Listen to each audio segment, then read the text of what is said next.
making a list, listing things up we might like to do or like to see done to celebrate this 125th anniversary. The top of the list was finding a history and getting it started, and to have it ready, possibly ready to open at least on homecoming, which I believe is going to be November the 11th, and at which we found out the bishop will be here, and I think Jan said something about as many pastors as he could get together. Well, all the pastors will be here. The kickoff dinner now, this is more or less to get it started. We brought what little we do have as far as history of the church. Here's the pictures of the old newsletters that Reverend Cook had. Pictures back there of anybody would like to donate or got things that would give to the history room kind of on loan. Bring it. We want to put as much in there as possible, and if you can leave them, give them to the church, that'd be fine. If not, at least loan them to us, and you can have them back any time you or your family wanted them back. We're hoping, some things we're hoping to take interviews with some of the older members. We're supposed to do video, but we kind of had trouble getting together, so the pastor has got some cassettes he's made with several, Mr. Yost and Raleigh and a few others. Some other things we're wanting to do, we thought about fixing up a family tree of church members. We don't know if that's going to go all the way or not. Donna said she might try to tackle that. We thought of putting, trying to get up pictures of the pastors that's been here and put up, a lot of churches having some fellowship halls that we visited this summer, but, different history rooms, we have that. For homecoming, we're going to ask for a big dress up. Dress like we did 40, 20, 30, 125 years ago. Yeah, 125. You got it right before you put it. Jan's going to come up on his horse and better. You see it. He promised. Yeah. He's going to get one of those old traveling hats and all. He said he's already dressed up. Dressed up for homecoming. We're going to have a picnic and singing. Tentatively, that's set up for May on Family Sunday. We'll have a picnic. We've had them before on that Sunday down at Frank Lewis Park. But I don't know where this one will be or what it'll entail, but we're hoping to have some singing. Maybe some singers come in or just from the congregation, all of us getting together. We're going to try and have the monthly coverage of each thing we've got going in the newsletter.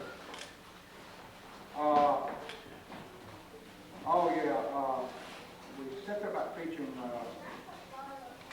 an older member in each newsletter. I think starting in February, maybe. I don't know how that's going to work. Moments in worship, we started today, Charlie, with that. Some of the older members just coming up with some things they can remember about the old church building and different happenings within the church that they can remember. And John had quite a few good ones in our meeting, the last meeting we had. We did a lot of them. The birthday card. How many remember the birthday card? Yeah, quite a few. Well, that's another project that John's working on. He's found a little container the jar was in, but he can't find the jar to fit it. The jar got broke, so it's a funny shape. He's trying real hard to get the birthday jar going before homecoming, I hope.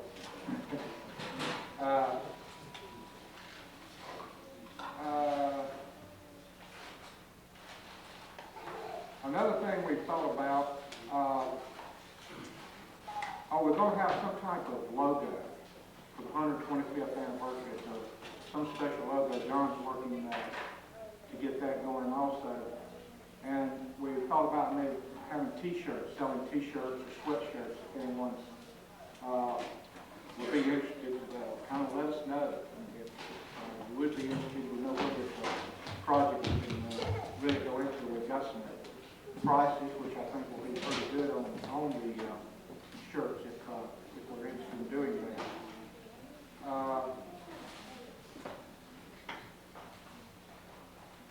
A church plate, we even call it that. You know, we've got 3 back here we've had, but we'll have to work on that a little more. There's places that did that are few now, I understand, and the price is even higher. So that's just some of the things you look forward to. As our committee goes through these meetings, we may have even more.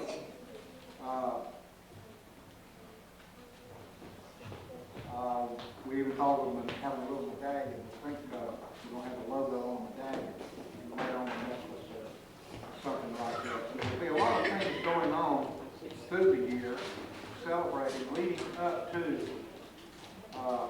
our homecoming and the opening, hopefully, we'll get a room of the history.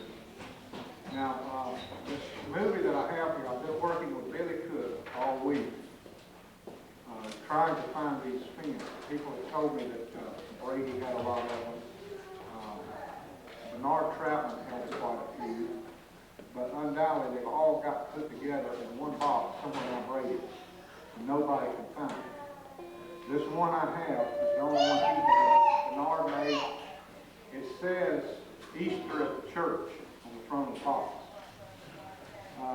We think it might have been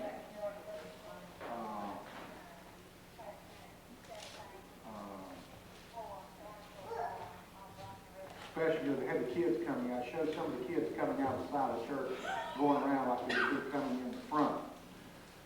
There's a lot of people on here that's no longer with us. You'll have to look quick. If you're really interested, I can back it up and go through again, because these little 8mm, they don't last long, and you can't put them in slow motion. And if you stop a frame, it burns them. You know, the light will burn them too. So I'll show it, and if you're interested, I'll back through it and kind of go through it again and try to recognize the people. There's a few people carrying little bitty babies. I know Jim Griffith's one of them, where there's a little bitty one with him, because he's carrying a diaper or a baby bottle. I don't know which. There's a lot of these people out here with kids who live. We don't know the year. I'm looking at, all I do is look at cars. Okay, the newest one I should recognize is a 1959. So this is either late 59 or early 60. People coming in and out of the church, looking at little newborn babies and talking. Like the preacher said, standing around out front talking. And they must have talked fast, because they sure got talking in this spin. Because that car is fast when you take up. These little 8mm, that's something else.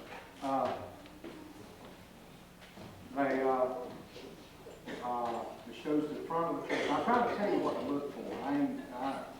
Because you have to go fast. I'll kind of tell you, look, the old road you used to park in front of the church, it's like cars backed in or pulled in straight in against the front.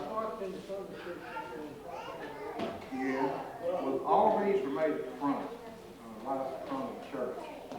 There's one shot down this side. You can see the side exit where the steps were. Used to come down out of the side. And I believe it was Bernard's mother was standing there, probably waiting on him to take her home. No parking in the front. Yeah. Fellowship building wasn't built because there's one point you see one corner there. If you look out across the road, there's nothing over beyond it. It was bare. We don't know. It's either late 59. Well, it says Easter, so it may be Easter of 1960. I came to the church. Well, you probably were here then.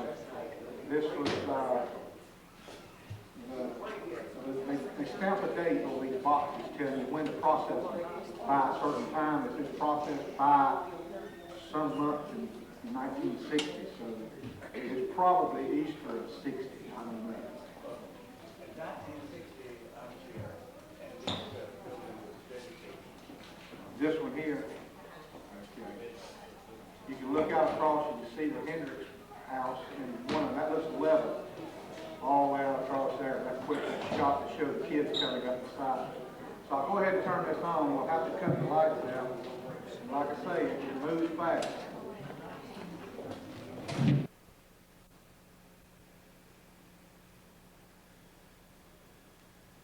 I feel like I ought to be sitting back there like the preacher has. I don't believe in taking all of the preacher's time. Looks like he's gonna do it today unless he keeps us a while longer. You probably will. Be careful of that. Years ago, we used to have a clock in the back just so the preacher could see it. It does pretty good. That didn't come over here. I don't know what preacher we had. I guess he wouldn't allow it to be put in it. But I've only been given 5 or 10 minutes to go through a generation of time. So I'll try to make it as quickly as possible. I go back quite a few years. I even go back to the time that they used to have district conference. And it seemed like they picked on our church. I think it's the reason our ladies knew how to cook. I don't know what all the preachers in the district come stay 2 or 3 days. I don't know what in the world they've done all that time, but I do know they say that the people's houses, we usually had 2 or 3 there. That's where I learned to eat chicken gizzards. That's all was left whenever the preachers got through. I had to take a second plate.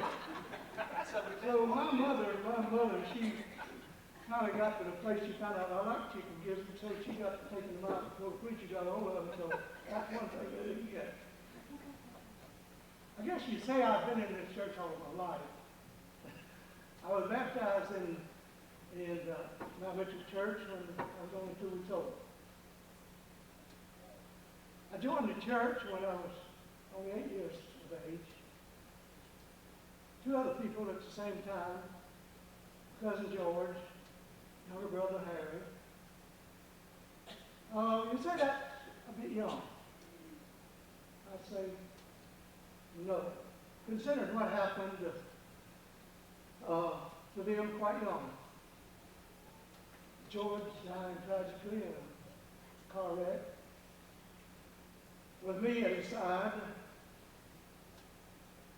my brother Harry losing his life on one side of Okinawa, and my ship being hit on the other, with many lives lost. And I often wondered, Lord, why me? Maybe it's because you group traveled a chance to talk me into coming here this morning. As I tried to reminisce, I went back to the old one-room church, the old lamp on the wall, and I don't remember my Sunday school room. I didn't have one. After all, there's only 4 corners, and we had all those corners filled up, so I need room for the children don't let me.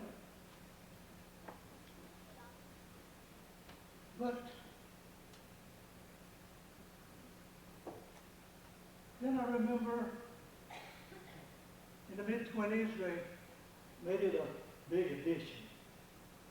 2 little 12 by 12 rooms and a vestibule, and anyhow, I don't know how to pay for it.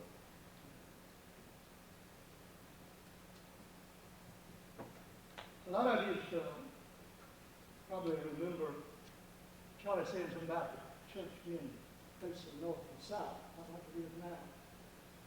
I can't figure out why it was set like that, unless it was because the roads run like that, or we just had a little narrow strip of land.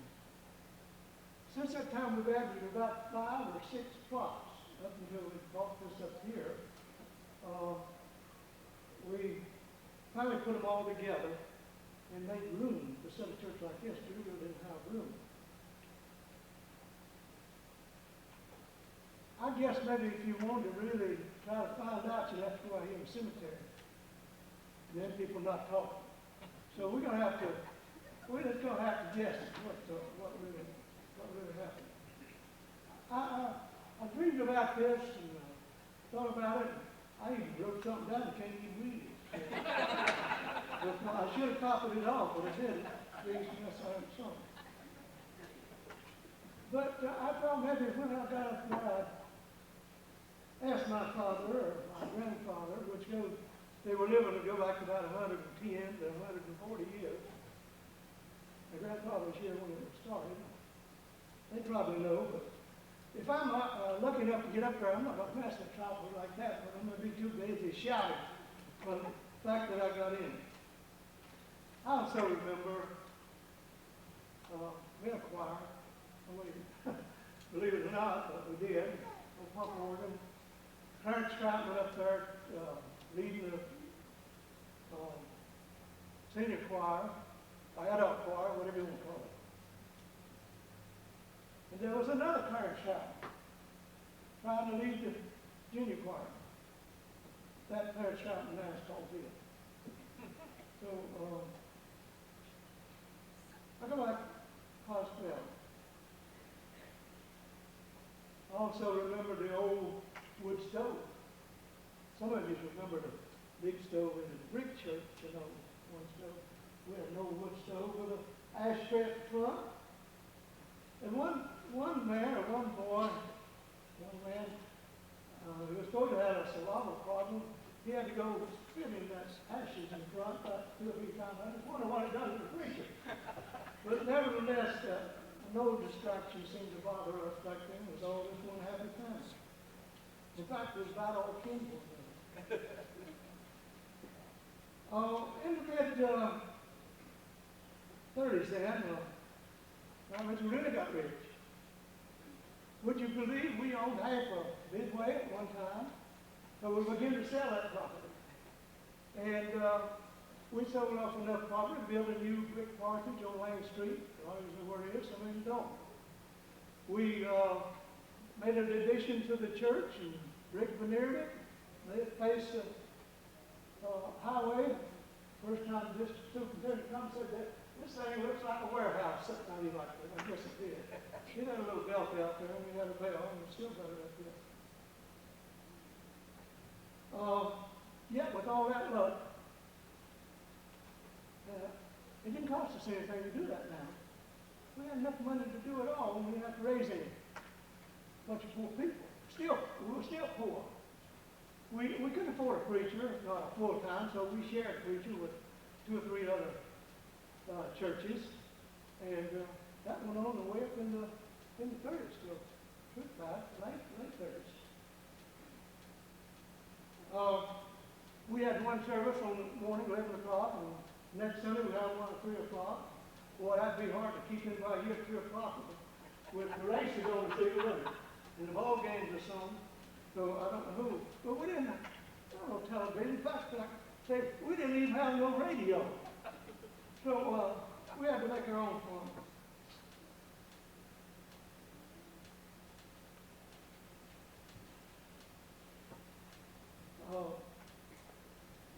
If I can figure this out here. Let me go back a little bit.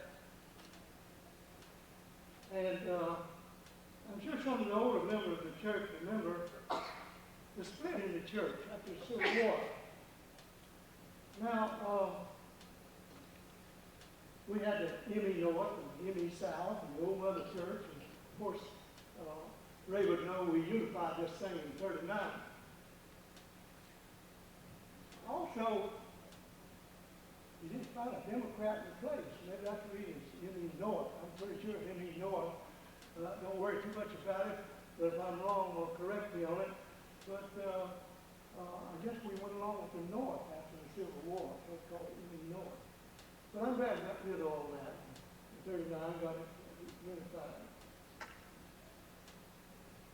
You've already been told about Charlie told you about the women on one side and men on the other in the old church.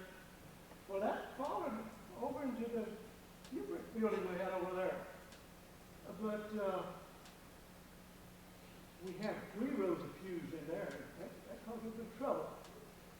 The younger generation, and I guess I was maybe in that, we begin to sit in the middle with our girlfriends and our wives, and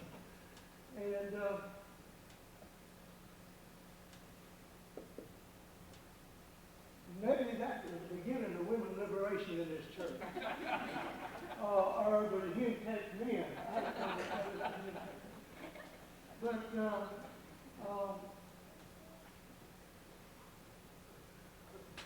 there's one thing I must tell you. That caused some trouble. One of our young men went off to a distant city and not too far away, but anyway, far enough away that his new bride that he took didn't know anything about our setup here, women on one side, men on the other. Every Sunday school class is that way, women over here and men over there. So I guess it's just natural if the men stayed over here and the women over here. So that man made a big mistake. He sat over with the men, and his young bride sat over with a mother-in-law on the other side. You guessed it. He did. He had trouble. Now we, younger boys, Charlie said we stood around and talked out there in the church and outside. But we younger boys, we got a little further out, had a lot of fun. I remember when that young couple got down below the church down here, I heard the officers cry. You might call it squalling, we'd say our baby crying. And when that man pulled out with that old Ford or Chevrolet, she was still drowning out the motor when they hit the road down there. I'm going to knock it off here. I'm going to leave it up to somebody else to pick it up in the late 30s, 40s, 50s, and 60s, but I do remember that during that time we had 300 on Sunday school roll here. An average attendance of about 212, 15. I know because I had to fill out the records to send the conference back there. I don't guess I do it like that. I'm anxious to hear someone take it up from there and finish this thing off. Thank you. Here, relax, is a preacher.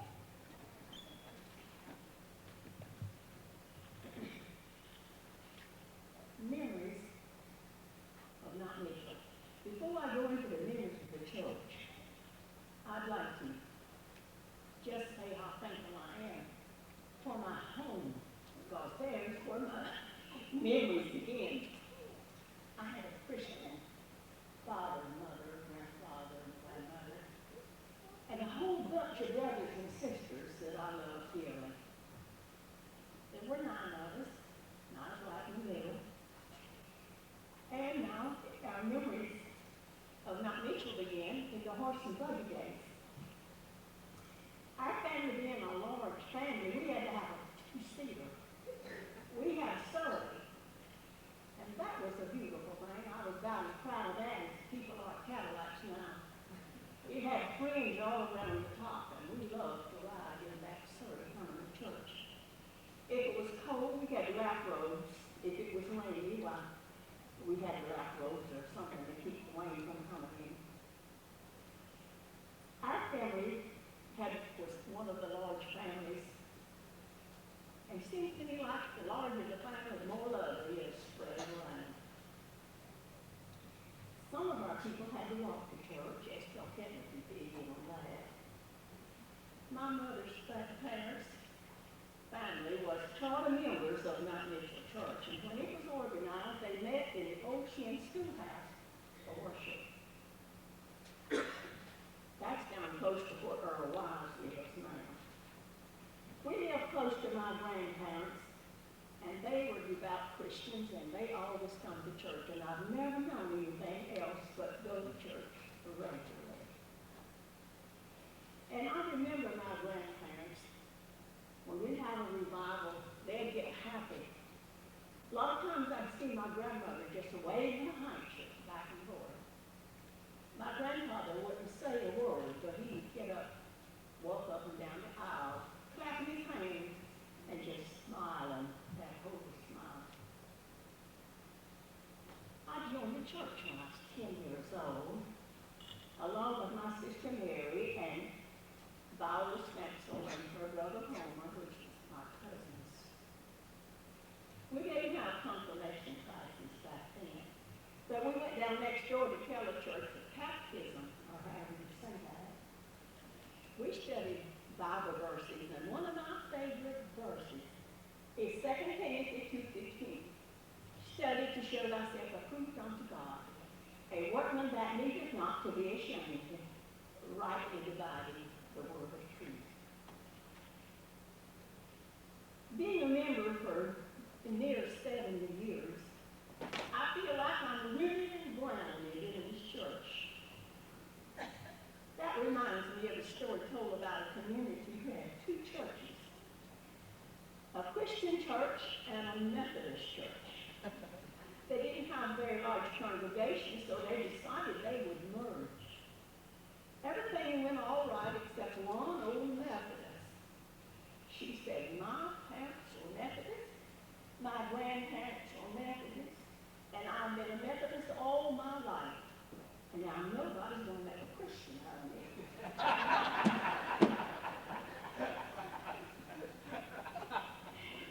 We had families who had 6, 8, 10, and some 14 children, but they brought them all to church. Revival time was the time when we dropped everything and went to church for 2 services, one in the morning at 11 o'clock. And it was the busiest time of the year, it seems like. We had to go field and work long enough just so we could come home and get ready to come to church to the 11 o'clock service. And then, back to the fields and back home to do our work and come back to the evening service. We had the visiting preacher in our home a lot, too, during the revival. So we kids had to be good at home, too. The first thing I remember doing in the church was sweep and dust. My sister Mary and me would come to the church and clean up the church on a Saturday evening. And one of the things that I remember so much is the feeling I had about how sacred the pulpit was.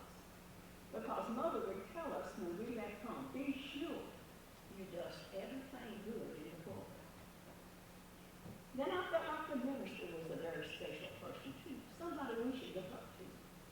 What he said you must do. And then, one thing made him special, they would put a pitcher of water and a drinking glass on the pulpit for him. No ice. Another thing I thought about when the preacher had us to sing without music.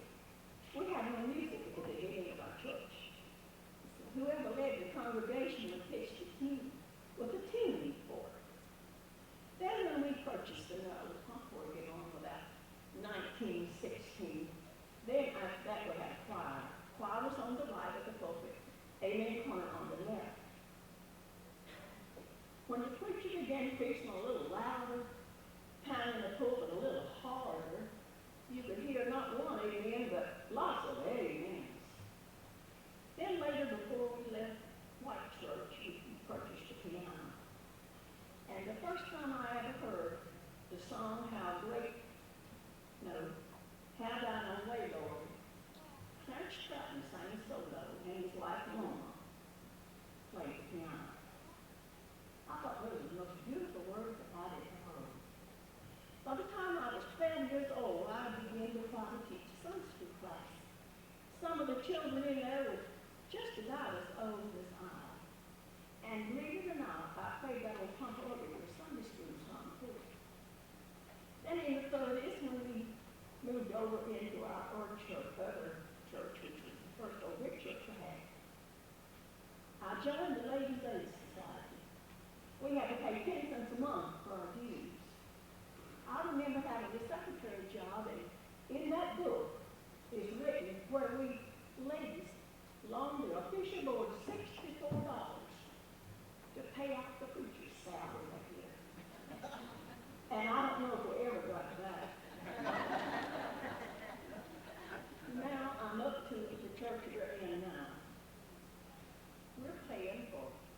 making money for fellowship hall and paying on the members' property. Well, we raised money back in the first days of our church too. Maybe I can give you a little hint on how to raise money in the good old days. We had oyster suppers. We had chicken noodle suppers. Why, we even cleared $45. We had homemade ice cream suppers followed along with a box supper. A lot of you never heard of box supper. If you ever like to know something about it, I'd be delighted to tell you how we dressed up those boxes.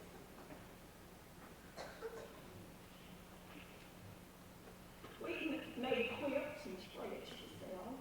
I have a quilt that people pay 10 cents to have a name embroidered on the quilt block. That quilt was sold to the highest bidder at a hamburger and hot dog sale that was held over at Uncle John and Esther Troutman's house. The highest bidder was $9.50. That was 60 years ago. Now time changes everything. When we come over in this church, I had a job down in the children's department as president.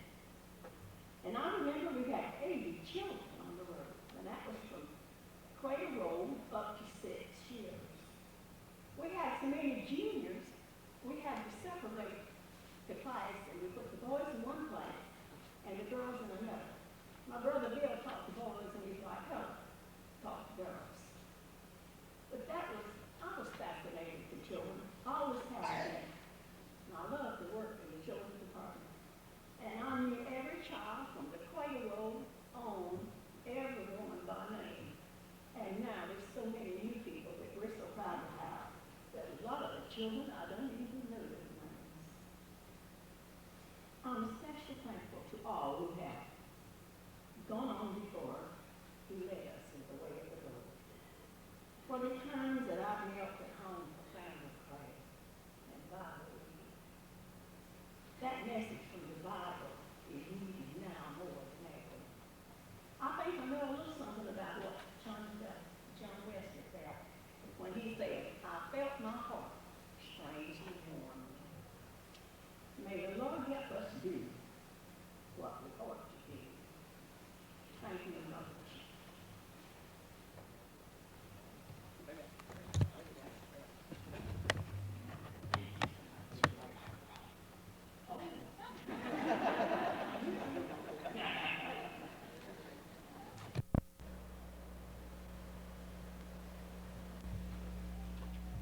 And what beautiful memories I have of the beautiful people in the Mitchell United Methodist Church.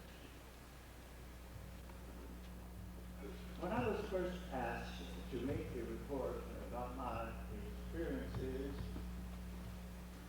at the Mitchell United Methodist Church, may I express the appreciation for the opportunity for my family, for Bertha, for Rachel and Nancy and I, for the warm and gracious reception that we received when we first came to this church in 1958. I remember, and the award that was presented to Gracie Graham just a few months ago, I believe she was president of the Women's Society of Christian Service at that time.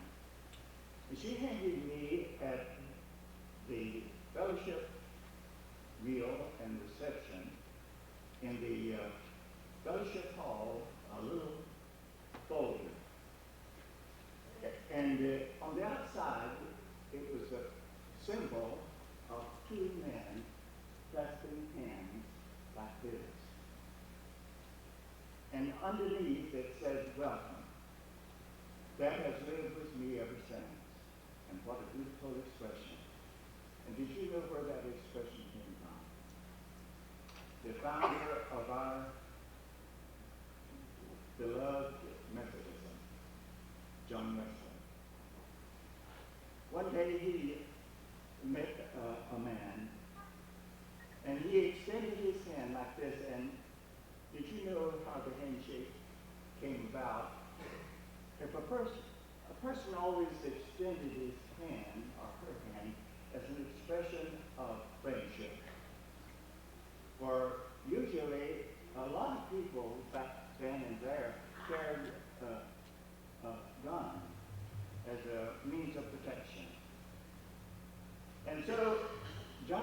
they said to this man, he called him friend, as he clasped his hand. And John Wesley said, if you are my friend, put your hand in mine. And I shall never forget that symbol or that expression.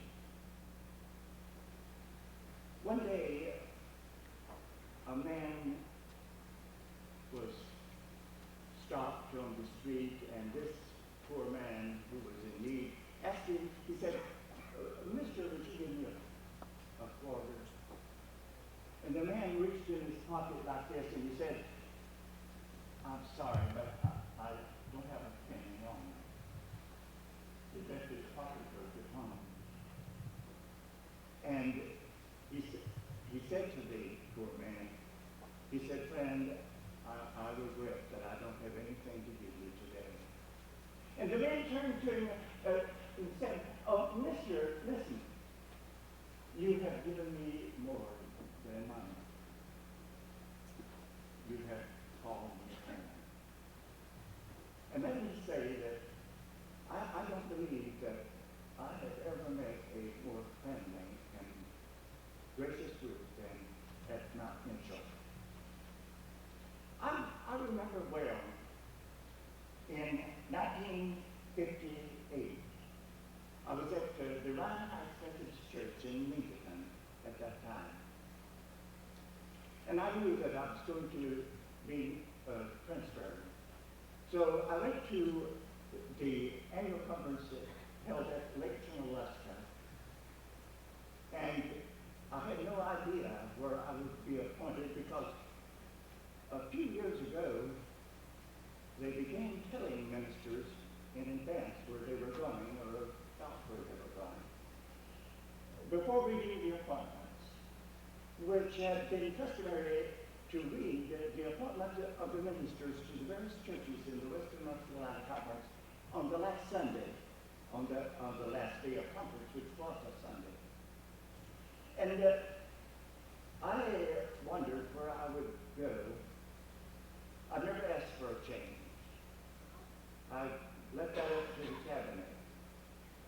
I've never asked for a raise in salary. I do not do things like that. And I went to the conference, as I just pointed out, and in a few days after I arrived, my district superintendent, G.J.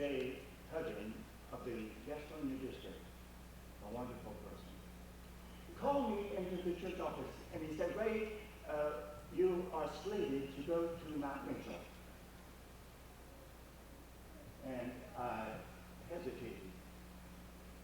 He looked at me, my expression, I had turned it all colors of the rainbow. And he said, Ray, it's not Mount Mitchell up in the Blue Ridge Mountains of North Carolina, which is a jumping off place. But he says it's Mount Mitchell in Kannapolis. And so I came to about that time.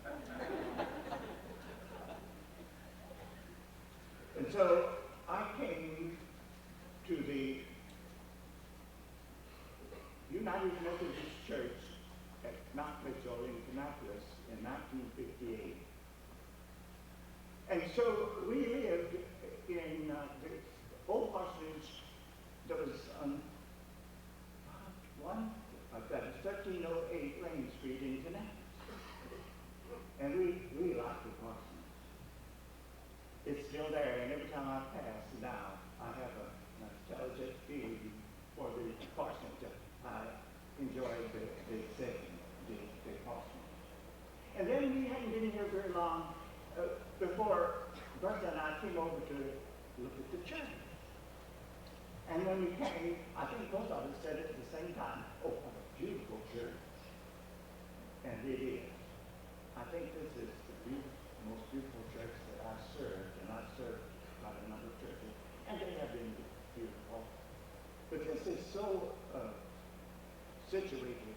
The church was, this church was only here when I came. Since they have made so many improvements, the wing here to the church and so well equipped in the fellowship hall, it is a beautiful situation. And I know you're proud of it. In due time, we came, as I said, to Connecticut, to Mount Mitchell. And we enjoyed our work here immensely. We were here from 1958 to 62. The fellowship hall was here. It was constructed in 1957 at a cost of $17,000. Well, what would the price be today? It would probably be triple. Under the pastorate of Reverend Robert Foster, whom I followed in 1958. I understand that he's in Australia now as a missionary. The fellowship hall was dedicated August the 9th, 1959, debt-free, during my pastorate at Mount Mitchell. And it has been renovated now and has been brought up to blend in with this beautiful church complex here at Mount Mitchell. In my research, I have done research in every church that I've served. I like this job of digging back into records, coming up with some new records. We learned that the church has a long and rich heritage that goes back to the early days when dedicated men and women organized the Methodist Church to the glory of God in this community. Those men and women worked untiringly in the church back then and there. And I'm sure that they now rest from their labors and have gone on to that church triumphant. And as I was thinking of, as we were singing, I am not sure but what. They are singing the sons of Zion in that place over there and above this morning. We owe them a great debt, for we have been influenced by them in such a way that they made stepping stones for us upon which we have built and improved the church in this community. Someone asked me, well, what did you accomplish while there? It's difficult for me to list many things that we did. I'd like to say in the beginning that I found the church official board and the committees of this church well organized, and that we always set goals for ourselves and for the church and for the kingdom. And we strive with all of our might to reach some of those goals. I hope we did. But there's one thing that is outstanding among the people that work in the church, and that was the secret of success, working together, a togetherness. We had 2 services on Sunday at 11 a.m. and 7 o'clock in the evening, when I was your midweek prayer service. Also, 2 youth groups. And the choir is one of the best in North Carolina. In my experience. And at that time, Johnny was in charge. He was director of the choir, as I remember. And then in 1959, my friend, this young man out here has been directing the choir ever since. Jim Griffiths, who has done a magnificent job. He's been so faithful to the choir in directing the choir. He was my right-hand man and still today. Let us look at an Easter Sunday in April the 22nd, 1962. I'd like to, I don't need to turn to the bulletin, I have it here with me. The enrollment in Sunday school was 287. What is the enrollment now? It's over there, isn't it? Does anyone know? In the book? 287. On Easter Sunday, the attendance was 232. If the 55 pupils who were absent had been in Sunday school that Sunday, we would have had 100% attendance.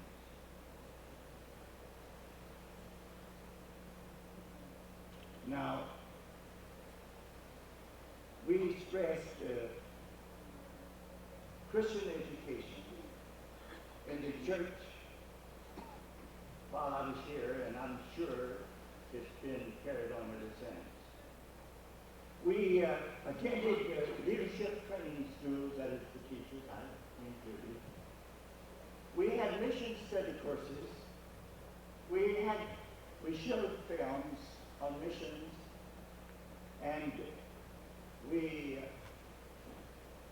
had vacation church schools, which were very successful, I think. We always worked with the youth. We sent the youth to summer camps. We had junior high day camps, and I'll never forget, we went over near the Uriah Mountains for a day camp for a week, and our camp was out in the old field, pine woods, pine trees everywhere. And so, about the second or third day, I don't switch the group, came by Bill Troutman's place and let off some of the children. And Bill asked me, he said, "Preacher, can I help you in any way?" I said, "Yes, just take me the car and go with me to the parsonage in Kannapolis and help me scratch red bugs because I had sick."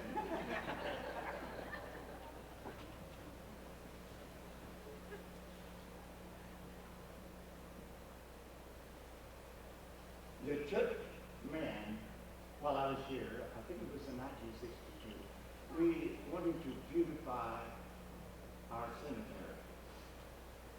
For the markers were out of line like this. And there were at least 25 graves out there that had no marker. And so we had some help, and with the men's help with the church, we relined the monuments and placed markers where there were no markers. It cost around $1,000.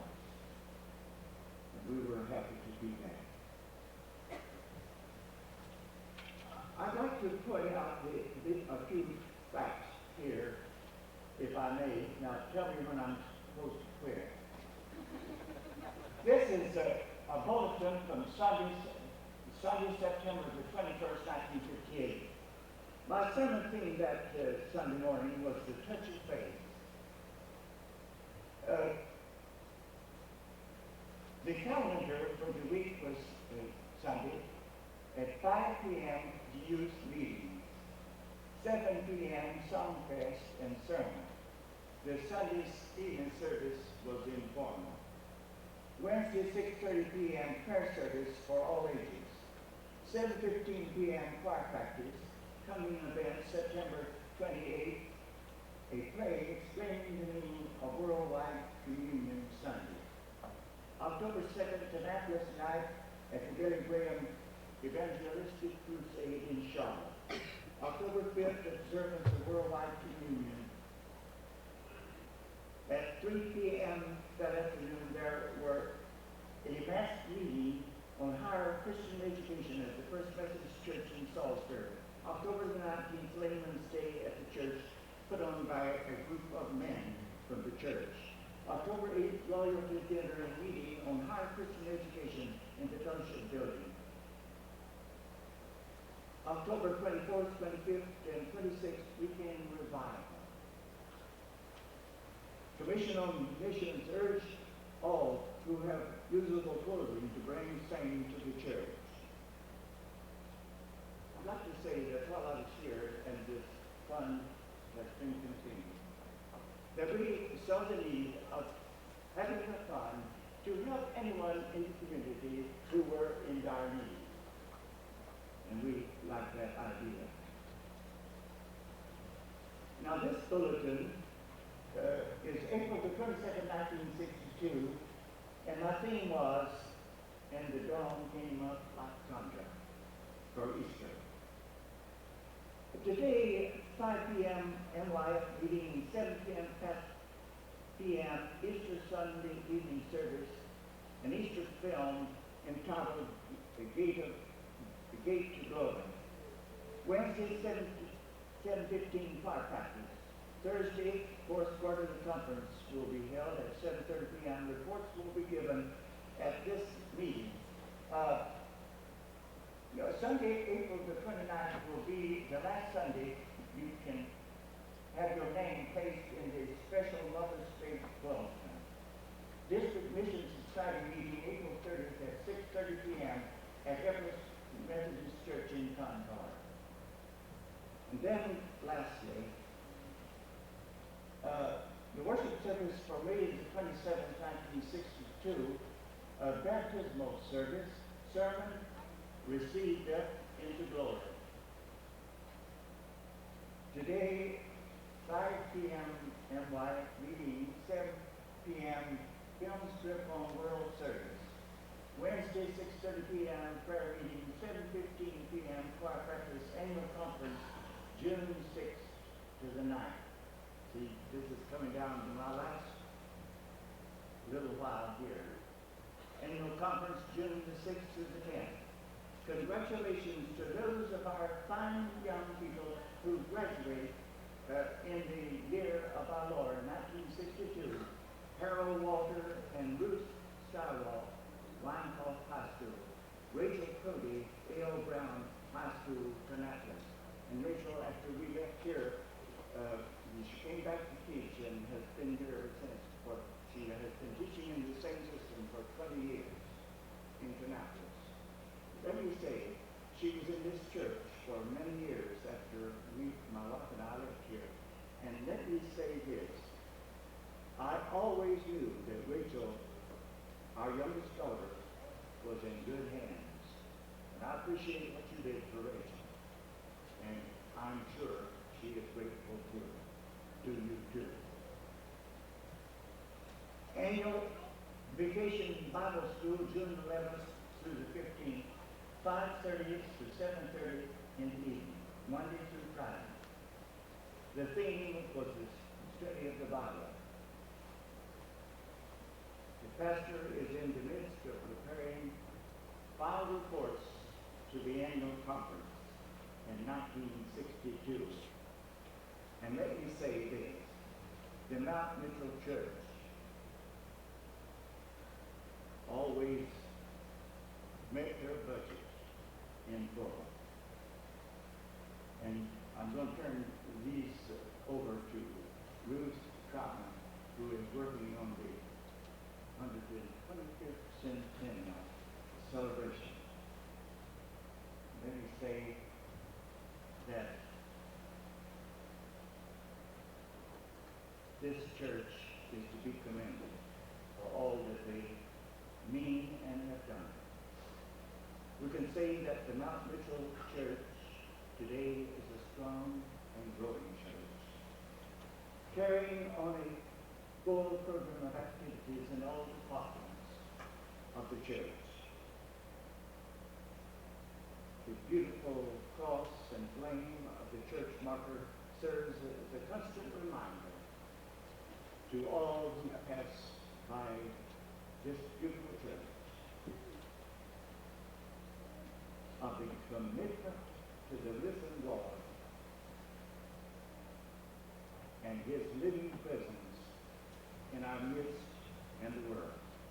And you know, I said just before I came away this morning, I said to my wife, I wish I could pick up a little coin that would kind of clinch the whole situation, the whole matter of what I've been trying to do this morning. And you know, I think God led me to my study, and I went through a few papers and books, and I found this very coin that I wanted, entitled My Church. Oh, give me a church by a crowded way, where the highways cross, that both may pray. Life is so busy and time so fast, so build me a church where the people pass, that folks may stop in the dizzy rush to know God's love in its quiet hush. Then build me a church by the side of the road, to lift man's burden, to carry his load. For the heart of man was made for God, and his house must never be outlawed. And the bell will ring for a work well done, as we gather to worship the Holy One. Amen and amen. I hope I have too much of your time. Oh, I'm not going anyplace. well, when I talked to Ruth, she said, I said, look, how long will I have? Will I have 30 minutes? And she said, no, Ray, you only have 5 or 10 minutes. That's all you took. Now, don't take the whole Bible. I'm not. I'm trying to play things together. That's yours. You finished?